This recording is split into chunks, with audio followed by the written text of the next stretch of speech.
আসসালামু আলাইকুম ভিউয়ার্স, আশা করি সবাই ভালো আছেন। আজকে আমরা আমাদের HTML পার্ট 13 দেখব। পার্ট 13 এ আমরা দেখব আজকে লেআউট, HTML লেআউট। আমাদের ফাইলটা ওপেন করতেছি এডিটরে।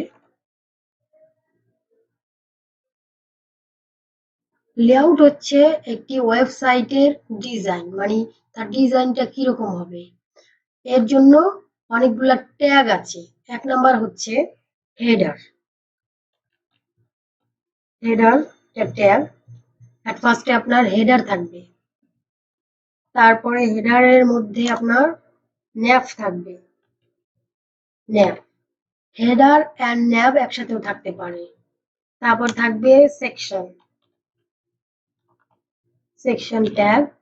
সেকশনের মধ্যে অনেকগুলো সেকশন থাকতে পারে, অনেকগুলো সেকশন থাকতে পারে। আবার সেকশনের মধ্যে অ্যাসাইড থাকতে পারে, অ্যাসাইড থাকতে পারে। তারপরে বা সেকশনের মধ্যে আর্টিকেল থাকতে পারে।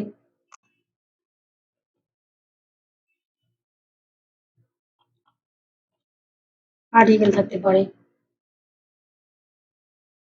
অ্যান্ড লাস্টে হচ্ছে ফুটার। ফুটার,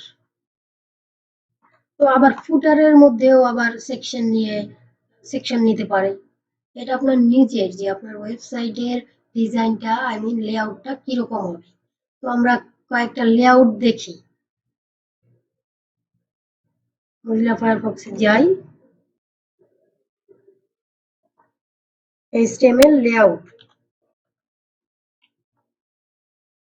HTML লেআউট। দেখেন যে অনেক লেআউট আছে এখানে। ইমেজে যাই, এই দেখেন অনেকগুলা লেআউট এখানে করে দিয়েছে। আপনি আপনার ওয়েবসাইটের ডিজাইনের লেআউট আপনি নিজেই করতে পারবেন, অথবা আপনি যখন কাজ করবেন তখন আপনার বায়ার বা আপনার ক্লায়েন্টই আপনাকে ওয়েবসাইটের লেআউট দিয়ে দিবে, সেই অনুযায়ী আপনাকে করতে হবে।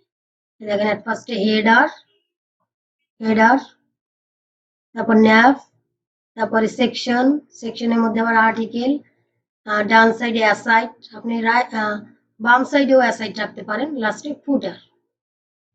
তারপরে একটা লেআউট আছে, হেডার সেকশন আগে, তারপর নেভিগেশন বার, ইন্ডেক্স, কন্টেন্ট সেকশন, এখানে কন্টেন্ট গুলো থাকবে। এখানে অনেকগুলো সেকশন থাকতে পারে। তো ফুটার সেকশন অনেকগুলো আছে। তারপরে একটা দেখেন হেডার, বাম সাইডে মেনু দিচ্ছে, মাঝখানে কন্টেন্ট, লাস্টে ফুটার।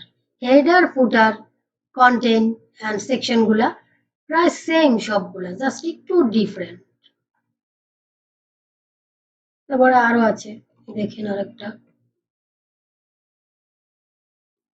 উপরে হেডার দিয়েছে, নিচে ফুটার, বাম সাইডে ন্যাববার দিচ্ছে, ডান সাইডে অ্যাসাইন, এবার মাঝখানে সেকশন, সেকশনের মধ্যে আবার হেডার, আবার আর্টিকেল, আবার ফুটার। এখন ডিজাইনটা আপনার নিজের, আপনি যেভাবে ইচ্ছা করতে পারেন। তো এ পর্যন্তই, জাস্ট আপনাদের HTML এ লেআউটটা কিরকম হতে পারে কি জাস্ট বেসিক ধারণা দেওয়ার জন্য এটা দেখালাম। এর পুরো ডিজাইন CSS এ করা হবে, তখন আরো ভালোভাবে বুঝবেন।